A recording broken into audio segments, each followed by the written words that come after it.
سورہ توبہ کا آخری رکوع یعنی سورہ توبہ کا 16واں رکوع، سورہ توبہ کی آیت نمبر 123 123، 11ویں پارے کا 5واں رکوع۔ یا ایھا الذین آمنوا، اے ایمان والوں، قاتلوا الذین یلونکم من الکفار، جہاد کرو ان کافروں سے جو تمہارے قریب ہیں،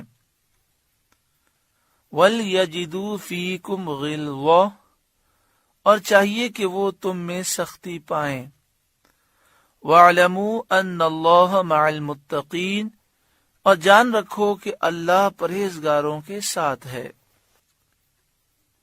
یہاں پہ فرمایا گیا کہ اے ایمان والو، جہاد کرو ان کافروں سے جو تمہارے قریب ہیں۔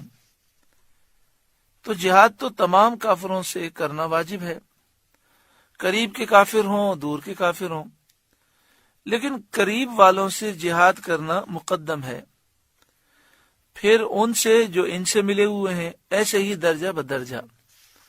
دوسرا فرمایا گیا کہ اللہ تعالیٰ متقیوں کے ساتھ ہے، تو فرمایا اللہ تعالیٰ متقیوں کو غلبہ دیتا ہے اور ان کی مدد فرماتا ہے۔ تو اگر ہم اللہ تعالیٰ کی مدد چاہتے ہیں اور ہم غالب ہونا چاہتے ہیں تو ہمیں چاہیے کہ ہم متقین بن جائیں، تقوی اور پرہیزگاری اختیار کریں، فرائض واجبات سنت مؤکدہ پر عمل کریں، گناہوں سے اپنے آپ کو دور کریں، تو انشاءاللہ غیبی مدد حاصل ہوگی۔ اس آیت کریمہ میں یہ فرمایا گیا وَلْيَجِدُوا فِيكُمْ غِلْظَةً، اور چاہیے کہ وہ تم میں سختی پائیں۔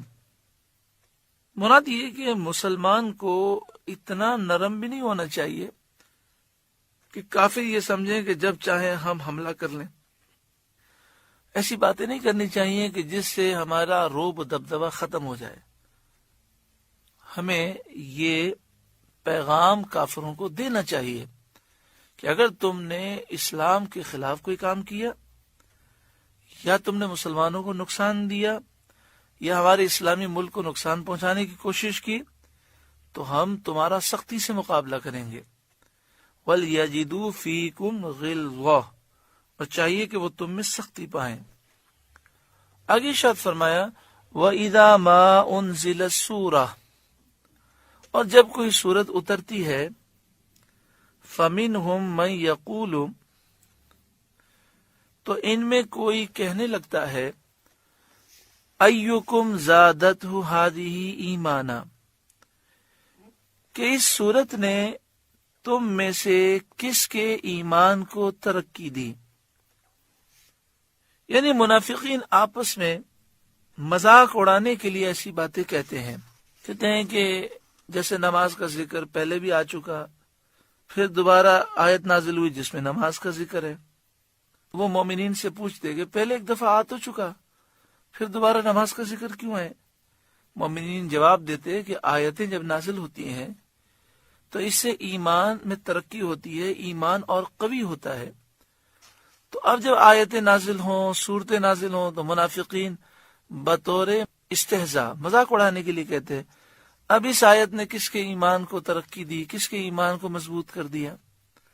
فَأَمَّا الَّذِينَ آمَنُوا فَزَادَتْهُمْ إِيمَانًا وَهُمْ يَسْتَبْشِرُونَ، تو وہ جو ایمان والے ہیں ان کے ایمان کو اس نے ترقی دی اور وہ خوشیاں منا رہے ہیں۔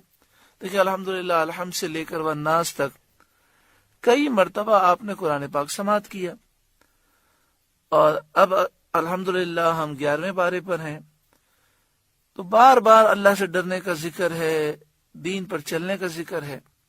بار بار سننے سے ہمارے ایمان میں ترقی ہوتی ہے اور روحانی سرور ملتا ہے، اور دل میں ایسا چین آتا ہے جس سے مسلمان خوش ہو جاتا ہے۔ تو فرمایا کہ جو ایمان والے ہیں اس صورت نے ان کے ایمان کو ترقی دی، وَهُمْ يَسْتَبْشِرُونَ، اور وہ خوشیاں منا رہے ہیں کہ آیت سننے سے ان کے دلوں میں چین پیدا ہوا اور وہ خوش ہو گئے ہیں۔